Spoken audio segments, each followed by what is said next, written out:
네, 유평 시간입니다. 유명한 사람의 글이나 평론을 소개하는데요. 오늘 유명한 사람은 자유일보의 김성회 논설위원인데요. 제목이요. 스마트한 보수 영 라이트 시대가 열린다입니다. 영 라이트. 이야. 부제목 보니까요. 뉴 라이트의 업그레이드, 영 라이트의 정치권 주목, 심규진 교수의 뉴 보수 상징 한동훈이 영 라이트의 대표주자, 민첩한 언변, 신사의 매너, 확고한 국가관, 대야 투쟁력 무장, 싸가지 이준석의 질린 중장년, 영 라이트 한동훈의 신선, 총선서 영 라이트 부류의 4050 뉴 보수 새 얼굴 영입 관건. 일단 그대로 읽어드립니다. 뉴 라이트가 세상에 나타난 지 20년이 지났다. 최근 뉴 라이트의 업그레이드 버전인 뉴 보수 영 라이트가 주목받고 있다. 그 첫 주자로 꼽히는 사람이 한동훈 장관이다. 586 운동권이 중심인 민주당의 공격에 적극적으로 반격하면서 등장한 한동훈 장관이 지역 순회에서 열화 같은 국민의 지지가 확인되면서 한동훈 신드롬이라는 말이 생겨났다. 그 결과 5일에서 7일 진행된 갤럽 여론조사 차기 대권 후보 지지도에서 19%로 떨어진 이재명을 3% 차이로 바짝 뒤쫓는 상황까지 왔다. 이에 정치평론가인 심규진 교수, 스페인 아이대학 교수, 마케팅 커뮤니케이션은 73년생 한동훈이라는 책을 펴내며 한동훈 현상을 진단했다. 그녀는 73년생 한동훈이 최고 권력인 대통령과의 브로맨스, 1970년대생의 젊음, 말싸움에 지지 않는 민첩한 언변, 신사 같은 매너와 태도, 그리고 확고한 이념적 선명성과 대야 투쟁력을 겸비하고 있다고 진단했다. 한마디로 73년생 한동훈이 뉴보수의 상징으로 등장했다는 것이다. 이에 대해 서민 교수는 심규진 교수가 한동훈이라는 뉴보수의 아이콘을 통해 보수 진영의 승리를 위한 혁신적인 전략을 제시하기까지 한다고 진단했다. 심규진 교수는 바보야, 문제는 450 세대야 라는 기고문을 통해 이준석의 450 세대 포이론과는 반대로 X세대가 중심이 된 450 뉴보수가 중심이 돼야 한다고 주장했다. 그녀는 한동훈처럼 강력한 대야 투쟁력을 갖춘 450 보수를 영입하고 대중에 호소할 수 있는 스피커 진용을 구축한다면 2030 젊은 층과 6070 중장년층을 아우르는 아젠다를 주도할 수 있다고 말한다. 450 보수는 글로벌 인재로서 대한민국 교육 시스템의 수혜를 받은 세대이기 때문에 변방에 이름 없는 국가라는 컴플렉스에서 벗어나 자유주의적 성향을 체화한 세대라는 것이다. 그래서 450 보수가 중심에 떠오르면 전체주의적 마인드를 가진 586 운동권 세대는 자연스럽게 청산된다는 것이다. 또 450 뉴보수는 올드 보수가 레토릭, 서사, 이미지 전쟁에서 번번이 패배하는 것을 극복하며 보수의 최대 약점인 계급 배반 투표, 자기 계층의 이익을 대변하는 정당을 찍지 않고 다른 계층 대변자를 찍는 행위, 소위 강남 좌파를 극복할 수 있다는 것이다. 심규진 교수의 450 뉴보수로는 패배주의에 빠진 보수 진영에서 신선한 충격을 주고 있다. 갈라치기, 싸가지의 이미지를 가지고 있는 이준석의 230과 6070년대에 의한 450 세대 포이론과 능력주의에 비해 450 세대가 중심을 이루어 계급 배반 투표를 방지한다면 정치권을 장악한 586 운동권을 자연스럽게 밀어낼 수 있기 때문이다. 문제는 리더와 컨텐츠다. 한동훈을 제외하면 아직 뚜렷한 리더 그룹이 나타나고 있지 못하다. 그래서 450 세대와 2030 세대의 결합을 거론하는 사람들이 있다. 9일 대전에서 창립한 YC 청년회의가 그것이다. YC 청년회의 윤경숙 대표는 보수적인 마인드를 갖는 2030 세대와 정치적 실력과 힘을 가진 450 세대의 리더들이 결합한다면 새로운 정치를 열고 국가 제도약의 기반을 구축할 수 있다고 말했다. 정치권 소식통에 의하면 내년 총선에 국민의힘으로 출마하는 450 세대가 조직화해서 세대교체 바람을 일으키려는 움직임이 있다고 한다. 이에 대해 한 정치 전문가는 험악한 말로 인성이 안 됐다는 평가를 받는 이준석에게 질려버린 중장년층에게 반듯한 한동훈은 신선한 바람이었다며 한동훈 같은 뉴보수들이 2030 영라이트와 결합하면 국민에게 충분한 기대를 받을 수 있다고 평가했다.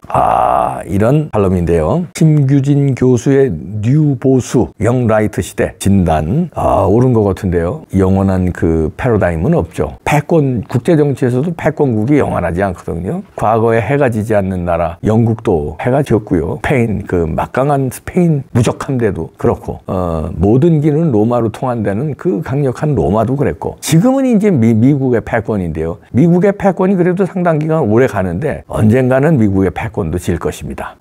그렇듯이 국내 정치는 더 빠르거든요. 국제 정치는 그래도 거대한 기구에서의 움직임이기 때문에 그래도 그냥 10년, 20년 주기로 이렇게 크게 바뀌는데 어떤 분은 100년 주기설도 있고 10년 주기설도 있고 그런데 국내 정치는요 진짜 생물입니다. 살아있는 생물. 그냥 고때고때 바뀌어요. 근데 영라이트 시대가 열리네요. 여기에는 이제 영라이트 시대를 열게 한 주역들이 있죠. 우선 상대 주역으로는 문재인이 이재명에 질린 국민들. 그 다음에 이제 이쪽으로 보면 이준석에 질린 국민들. 그런 질려 있는데 정치권에 또 질리고 586에 질리고 그런데 한동훈이라는 걸출한 인물이 산뜻하거든요. 근데 산뜻한데 투쟁력도 있거든요. 여기서 진단한 대로 심규진 교수가 잘 진단했네요. 그래서 한동훈 신드롬이 있는 겁니다. 바람직한 현상이고요. 그럼 이제 한동훈 뒤에 같이 그룹을 형성해서 이끌 450의 뉴라이트를 이은 영라이트 선수들이 이제 또 힘을 보탤 겁니다. 이제 또 나올 거예요. 홍정우 의원, 전 의원 같은 분들 정치권에 질려가지고 안 나오는 것 같은데 한동훈 현상이 있으면 또 그래 저 사람 정도면 통할 수 있겠다 하고 또 산뜻한 사람이 또 나올 수 있습니다. 그래 그동안에는 586에 질리고 문재인, 이재명에 질려서 아유 정치 야야야야 그래서 산뜻한 사람들이 안 나왔어요. 근데 어떻게 이 한동훈 장관은 정치로 나선 게 아니라 법무부 장관으로 윤석열 대통령이 탁 발탁하면서 여기서부터 그냥 어쩔 수 없이 그냥 법무부 장관으로 일을 열심히 하다 보니까 신드롬이 확 잃어버린 겁니다. 자 이렇게 하면 후발주자들이 나올 겁니다. 이제 450의 영라이트들이 나올 거예요. 자 그런데 그건에 어떤 분들은 이런 걱정을 하더라고요. 스카이데일리에서도 뭐 지적을 했는데 윤 대통령의 이제 김건희 여사 리스크가 있는데 이거에 따라서 벌써 한동훈 장관의 힘이 실리나 이런 또 분석 기사를 내놨더라고요. 스카이데일리에서. 그러니까 전두환 노태우의 관계처럼 힘의 이동이 예상된다는 분석이죠. 전두환 대통령 말기에 어차피 뭐 그때 이제 7년으로 체육관 선거를 통해서 당선됐으니까 7년 이상은 못한단 말이에요. 전두환 대통령이. 그래서 자기 친구 후계자한테 노태우한테 권력을 이양하는데 그 과정에서 이게 힘이 쭉 빠지고 노태우는 자기가 친구의 의리를 지키고 싶었겠죠. 근데 이제 전두환의 사법 처리 문제가 부각되고 이러니까 도와나 나 좀 도와도 어디 멀리 절에라도 가 있으면 안 되겠나. 이러니까 전두환 대통령도 그래 알았다. 섭섭하지만 백담사에 가 있었잖아요. 그게 힘의 이동이 있었는데 그런 게 벌써부터 나오는데 그게 김건희 리스크라고 진단을 하네요. 조금 약간 뭐 어느 정도는 일리 있어 보이는데 약간 섣부릅니다. 약간 그래도 윤석열 대통령의 힘은 아직 살아 있고요. 그리고 우리가 윤석열 대통령을 미우나 고우나 보호해야 돼요. 왜냐하면 윤 정부가 성공하지 않고서 벌써부터 한동훈의 힘의 이동이 있다 이런 식으로 부풀리면은 가뜩이나 지금 김건희 여사 리스크로 되지도 않는 리스크예요. 사실 별거 아닌데 저놈들이 그냥 워낙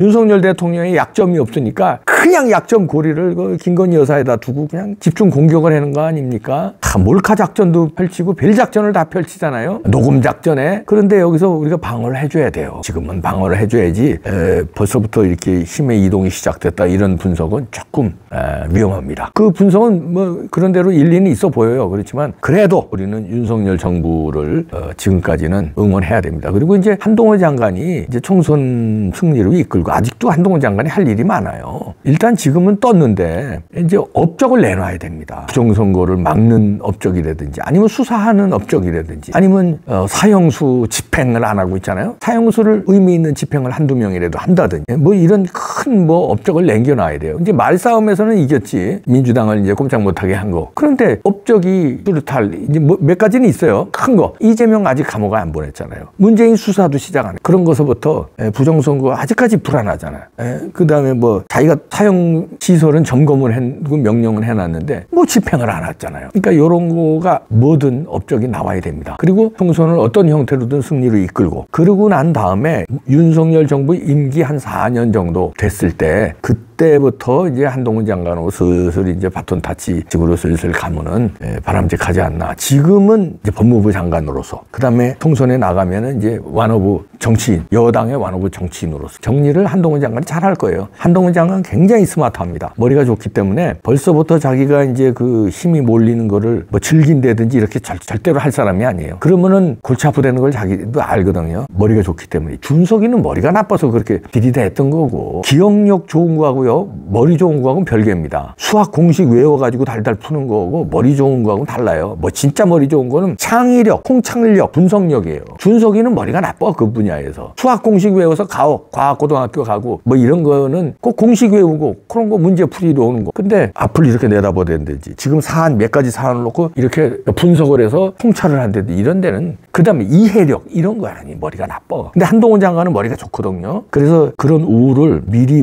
범하지 않을 겁니다. 저는 한동훈 장관 믿고요. 그러나 한동훈 장관한테 부탁드리고 싶은 거는 업적을 내놔야 한다. 73년생 한동훈 신드롬이 이런 거, 이런 분석, 심규진 교수의 이런 분석도 좋습니다. 이런 거에 힘입어 법무부 장관일 때, 이제 조금 있으면 사표 내야 돼요. 이 금년 말까지는 사표 내야 됩니다. 그래야 출마할 수 있어요. 사표 내기 전에 얼마 안 남았습니다. 이때 빨리 상징적인 업적을 내놔야 돼요. 이재명을 구속시키든지 사형수, 집행, 그 다음에 부정선거, 수사, 지시 이거 해야 됩니다. 전부 다 하면 완전히 영웅돼. 그냥 아주 끝난 거야 그냥. 그렇지만 그 셋 중에 하나, 부정선거, 수사, 지시 이것만 하면은요.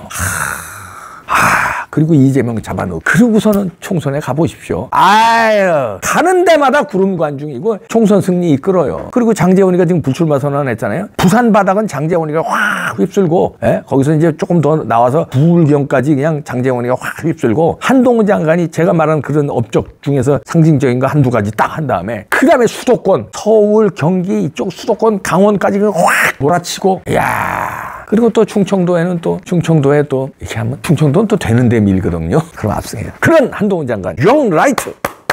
허헤, 기대합니다. 부정선거 수사해 주세요. 쫓아갑니다.